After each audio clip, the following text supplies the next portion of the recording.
Sponsored by AC Designs. And tonight's question for your participation, love to hear you chime in on social media. When do you take your tree down? When is it gone? I'd be interested to hear what your deadline is. Here's a radar across the southeast, and main action for us right now, area of low pressure just offshore of Jacksonville that's going to lift up to the north. Not associated with what's happening with the blizzard, not associated with the front that's going to finally cross us by Friday, which we're going to show you in the Futurecast here in just a moment.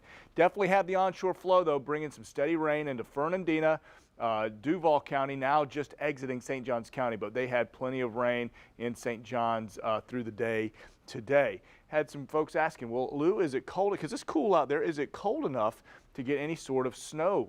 Yes, development, legitimate question with flurries along our coast. No, it is not. We've been in the 50s all day today, and in fact, we have got temperatures that increase with altitude with our current setup. So you get up 5,000–10,000 feet up even in the atmosphere, and the temperatures remain steady around that 20 degree or 15 degrees Celsius mark. So not possible, and really dry air aloft. Once you get above what is happening at the surface, these are low level showers happening here. Once you get above this, really dry and really warm actually aloft. So things that you got to kind of take into effect, because your temperatures through the evening are going to be in the mid-50s as well. Mild compared to what we're going to have as the big weather system. This is small potatoes compared to what we have got setting up. This area of low pressure lifts to the north, going to make for an absolutely gnarly condition for our Jags and the Jets of New Jersey.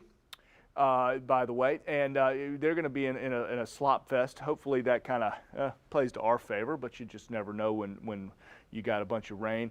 Mr. Grant's going to take care of that for us in a minute. Here comes the frontal passage by Friday, and now we have got cold high pressure. So a closer look at our rain chances. We're getting through lifting to the north through Wednesday through Thursday.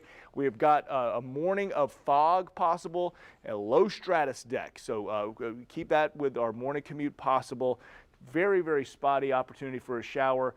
There is your frontal passage Friday morning. Current temperatures now in the, well, the coolest you're going to find around the area is upper 40s.